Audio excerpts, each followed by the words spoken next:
Saya teringat beberapa tahun yang lalu, sewaktu saya menemani belajar anak saya nomor 2 yang sedang mau ujian di SMA. Dia menanyakan tentang sejarah Indonesia. Saya pun bertanya apa yang sudah dipelajarinya dan bagaimana guru sejarah mengajarkan pelajaran tersebut di sekolahmu. Dijawab olehnya bahwa kelas tersebut membosankan gurunya, kayak sedang baca, datar, tak berirama, serta hafalan. Misalnya, kapan Perang Dunia Kedua terjadi, kapan Julius Caesar mati, bukannya mengapa Perang Diponegoro terjadi, mengapa Tsar Rusia dibunuh, siapa kelompok pemuda yang membawa Soekarno-Hatta ke Rengas Dengklok, kok pinter banget mereka. Jadi seru kita mengetahui mengapa sebuah peristiwa terjadi. Demikian dia mengeluhkan pelajaran yang membuatnya tidak semangat belajar di kelas sejarah tersebut.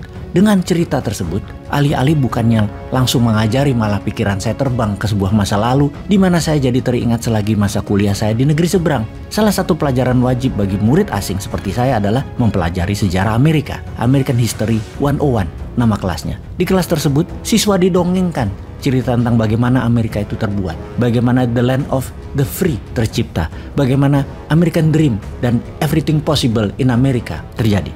Yang membuat saya terkesan adalah ketika hari pertama kelas dimulai, saya teringat saya mengambil kelas tersebut dalam liburan summer, di mana siswa banyak yang memilih menikmati liburan selama 3 bulan. Namun, banyak pula yang mengambil kelas summer, termasuk saya. Kelas American History 101 dipimpin seorang guru muda, wanita, mengajar dan mendongengnya bagus sekali, setidaknya menurut saya. Dan yang membuat saya terus teringat karena pengalaman di kelas tersebut ketika dia mengajukan pertanyaan di awal kelasnya. Is there anyone here comes from Indonesia? Kelas hening dan saling toleh satu dengan yang lain, dan saya yang duduk di tengah mengacungkan jari saya.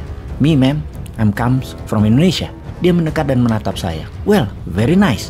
Do you know that America very much possible be located in Indonesia instead in here in America as we know today? Dia menanyakan kepada saya apakah saya tahu bahwa negara Amerika bisa saja berlokasi di bumi Nusantara, bukan di bumi Amerika seperti yang kita kenal sekarang.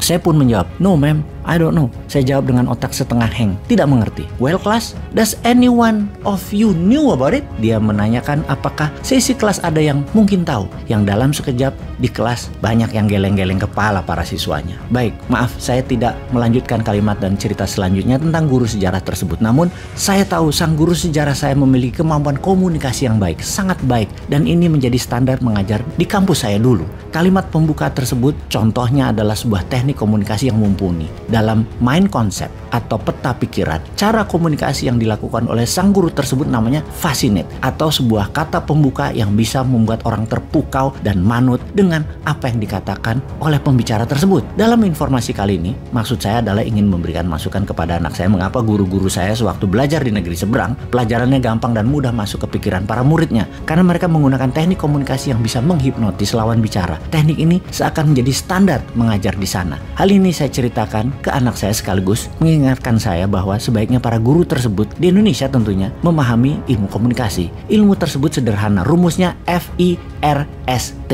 Sekilas saya akan memberikan sedikit ilmu tersebut. Nanti, walau di awal memang mungkin agak kaku dalam mempraktekkan, saya yakin siapa saja bisa melakukannya dengan cepat. Garansi, dilatih sebentar, Anda sahabat bisa dengan mudah menguasainya. Kalau dari sisi guru, daripada setiap hari bicara di depan murid 2 jam setiap pelajaran dan gak ada nyantol di kepala anak-anak didik, ya mendingan belajar ilmu komunikasi yang sederhana nih, FIRST. Atau Anda pebisnis sedang mencari investor, mencari mitra, sales jualan, nggak laku-laku, kan lebih baik belajar sedikit ilmu ini lalu praktekkan teknik komunikasi FIRST ini. Kita mulai. F adalah kependekan dari fokus atau fascinate. Secara sederhana, arti fokus adalah mencari minat seseorang atau passion, dan fascinate adalah kata atau pilihan kalimat yang mengagumkan yang membuat semua orang perhatiannya ke arah Anda, si pembicara. Seperti kalimat pembukaan sang guru sejarah saya yang menggunakan saya sebagai medium agar kelas menjadi mendapatkan focus of attention dengan pertanyaan, siapa di kelas ini yang berasal dari Indonesia? Dia dapat passion dan fokusnya saya. Tahu nggak Anda bahwa Amerika itu keberadaannya bisa nggak di sini tapi di Indonesia? Kalimat fascinate atau mengagumkan. Kata-kata berikutnya dari beliau akan membuat kita siap dan terbuka atas informasi berikutnya. Hal itulah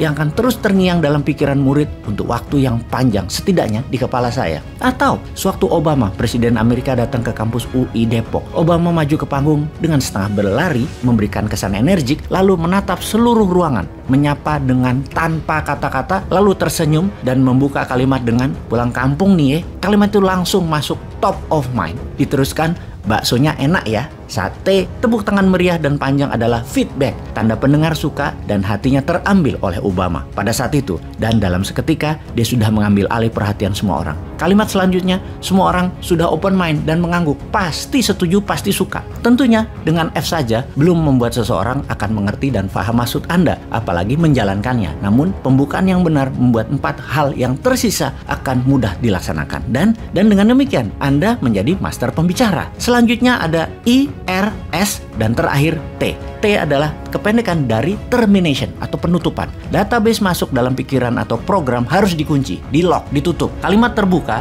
atau tidak ditutup membuat pikiran tidak mengerti karena tidak lengkap data masuknya. Bayangkan pikiran Anda adalah program komputer. Dalam bahasa komputer kita akan memprogram dengan if, then. If, jika dipencet angka 2 dan shift, then, maka akan mendapatkan A. Itulah ilustrasi cara kita membuat program. Dalam komunikasi, banyak orang tua merasa anaknya bandel karena tidak nurut. Sudah diperintah dengan jelas, jangan banting itu pintu. Sang anak tetap membanting pintu tersebut dengan keras. Nah, nanti jangan lari-lari ya di rumah Tante A. Ternyata anak-anak bercanda kejar-kejaran sampai prang, ada piring pecah. Kita mungkin menganggap anak tersebut bandel. Namun dari sisi komunikasi, sebenarnya kita yang salah. Kalimat langsung tersebut tidak menggunakan kaidah FIRST. Kalau menggunakan teknik tersebut, komunikasinya begini. Dengar mama sebentar ya nak. F. Kamu kan anak pinter. I. Anak pinter nurut sama saran mama kan? R. Nanti di rumah tante jangan lari-lari ya. S. Karena di rumah tante banyak piring keramik. T. Nanti pecah. If. Bisa melukai kaki dan membuat tante sedih. Then. Anda akan terkejut. Dengan 5 kalimat singkat, tahu-tahu anak Anda menjadi anak baik, manner, dan anggun. Itu adalah teknik FIRST. Saya mohon maaf ya tidak menjelaskan dengan rinci. Yang sisanya I, R, dan S. Karena saya pikir belum tentu para sahabat memerlukan ilmu sederhana ini. Yang sudah diurai panjang-panjang, si Bosman menggurui lagi. Mohon maaf ya, hanya sedikit berbagi.